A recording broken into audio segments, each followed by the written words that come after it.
Muito bem, vamos fazer uma rápida análise aqui no 3 em 1. São 5 horas e 44 minutos a respeito da eleição de São Paulo. Vou trazer duas pesquisas aqui para vocês poderem fazer os seus comentários. Uma divulgada hoje do Instituto IPESP. Os números são Haddad 36, Tarcísio de Freitas 23, Rodrigo Garcia 21 e aí todos os outros candidatos ou 1% ou 0%, 9% brancos, nulos ou nenhum, não sabe, não respondeu 8%. E o Datafolha ontem está dando Haddad 34%, Tarcísio 23% e Rodrigo Garcia 19%. A mesma coisa os outros candidatos, ou com traço ou com 1%, não sabe, não respondeu 11%, e brancos e nulos somam os seus 9%.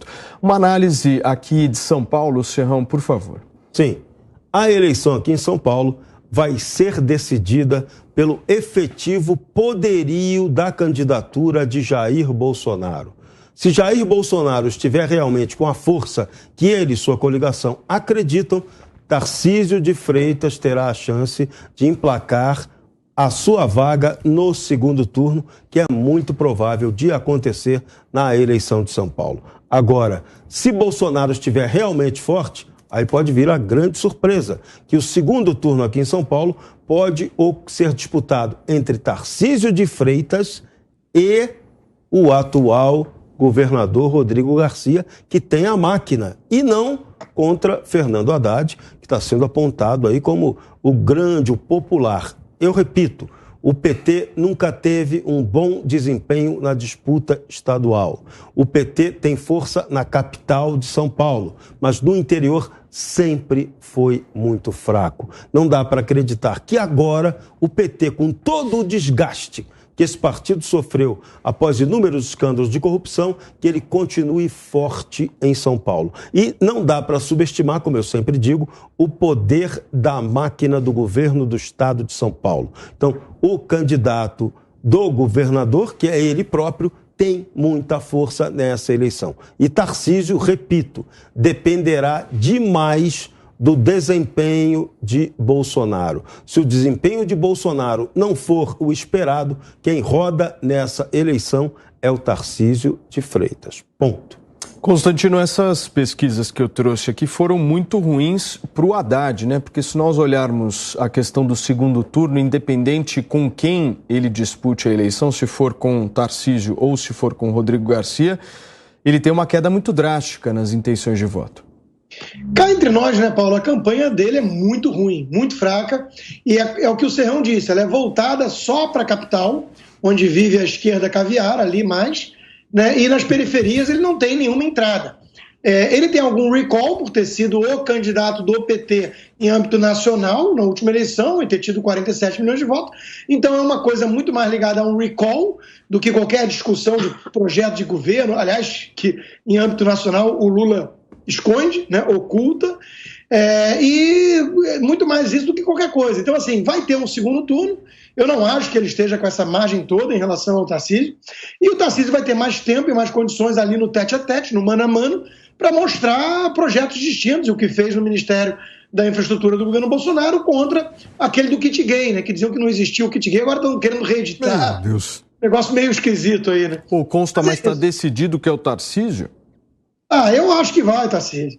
Eu não consigo crer, Paulo, que os paulistas vão ter a opção nesse leque aí de ter um cara que é executor e faz as coisas acontecerem, né, como o Tarcísio, e escolher um segundo turno, o tucano, né, e o petista. É uma coisa aí, fecha para balanço São Paulo.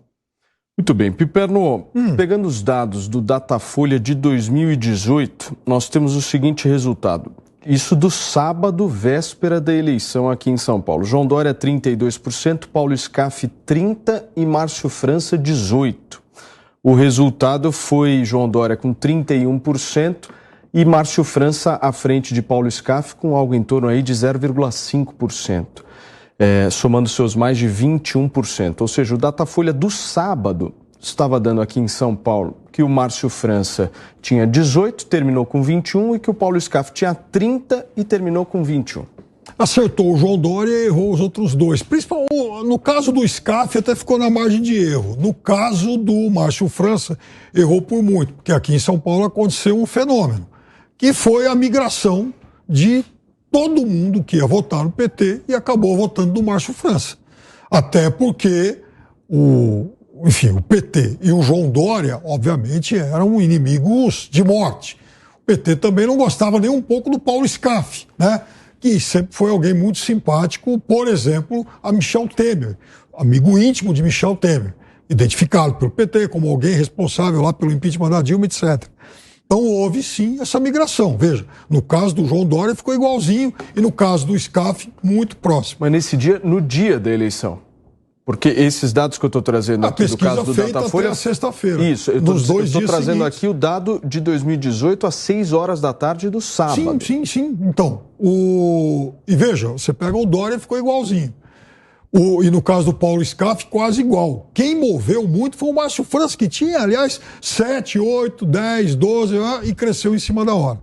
E quase ganhou do Dória no segundo turno, não fosse o tal do voto Bolsodória, e sempre faço aqui a ressalva de que quem estimulou isso foi o Dória e não o presidente Bolsonaro. Agora, aqui em São Paulo hoje, a gente também vive a guerra dos trekkings, né? Das duas campanhas, do Rodrigo Garcia e do ex-ministro Tarcísio. Eu e a Cristina, inclusive, participamos na terça-feira da sabatina com ele, e depois eu corri lá para ter um papo a sós, ficamos lá uns 15 minutos conversando, e ele está muito confiante em relação a passar para o segundo turno e herdar o voto dos eleitores que nesse primeiro turno escolherão o Rodrigo Garcia. Ele tem essa esperança. Ele não nega que hoje o Haddad esteja liderando, mas ele acha que no segundo turno ele vai conseguir somar os votos do Rodrigo Garcia. E ele rapidamente também... Ele tem 3 empresas de trekking, ele falou, estou subindo em todos e tal. Me falou das regiões do interior paulista, onde hoje, segundo esses números dele, ele estaria já na frente, principalmente lá pela minha região, oeste de São Paulo e tal. Ali, realmente, ele é muito popular, se tornou alguém muito, muito popular, admite que o grande calcanhar de Aquiles está aqui na Grande São Paulo, especificamente na cidade de São Paulo, mas está muito confiante. Cris, por favor. Eu estou sentindo falta de uma Brasmarket, uma Paraná Pesquisas, para a gente poder comparar, porque esses dois institutos aí são exatamente os dois que dão Lula ganhando quase no primeiro turno, mas com uma diferença, assim, de 16% em relação ao segundo colocado, né? Hoje deu 11%, deu um pouco menos, mas enquanto a Brasmarket dá exatamente o contrário, uma diferença de quase 15% em relação de Bolsonaro à frente de Lula. Então, está faltando, já que é para avacalhar mesmo, a causar uma confusão geral na cabeça do eleitor, eu acho que vale a gente trazer o tweet de ontem do presidente da Câmara, Arthur Lira. Abre aspas para ele. Não podemos permitir que haja manipulações de resultados em pesquisas eleitorais. Isso fere a democracia. Fecha aspas. E aí depois ele veio com um novo tweet. Abre aspas de novo, nada justifica resultados tão divergentes dos institutos de pesquisa. Alguém está errando ou prestando um desserviço. E aí ele diz que urge estabelecer medidas legais que punam os institutos que erram demasiado ou intencionalmente para prejudicar qualquer candidatura. Eu concordo com o que o Serrão disse ontem, que foi anacrônico esse comentário aqui do Arthur Lira, podia ter feito esse comentário em outras eleições ou até meses atrás, quando ainda não tinha começado a campanha, porque esses erros de pesquisa aí não são de agora.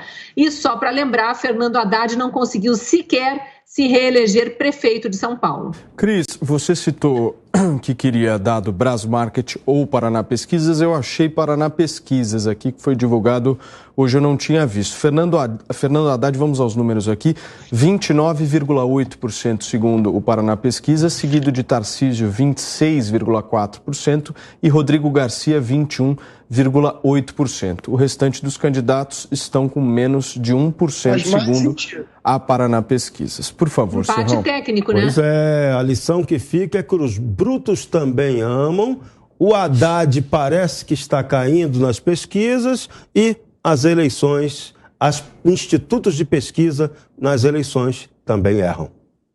Muito bem, Piperno, você quer falar? Por favor. O Haddad provavelmente vai se tornar o petista mais competitivo em eleições para o governo de São Paulo em todos os tempos. Até hoje o PT só fez segundo turno uma vez, em 2002, lá 20 anos atrás, com o genuíno. E o Haddad está muito próximo de conseguir isso. O Piperno, você acha que o Haddad gostaria de ir para o segundo turno com quem? Contra o Tarcísio. Ele sabe que se ele for contra o Tarcísio, ele consegue uma parcela, embora menor, mas consegue uma parcela do eleitorado do Rodrigo Garcia. Se ele for para o segundo turno com o Rodrigo Garcia, todo o eleitorado do Tarcísio, todo o eleitorado bolsonarista vota contra ele. Você discorda, Constantino? Não, disso não. E também não discordo que o Haddad é o petista mais palatável para São Paulo, porque é o que tem mais cara de tucano. Mas se a turma estiver atenta, vai ver que a essência é lá da carranca do PT, né? Em essência, Paulo, para a gente fechar, porque sextou e você teve uma manhã tão tranquila, em essência, o que se apresenta como divisão hoje é o seguinte: gente que debocha de quem fica emocionado com o batimento cardíaco do filho numa ultrassonografia e gente que se emociona com isso. Essa é a divisão.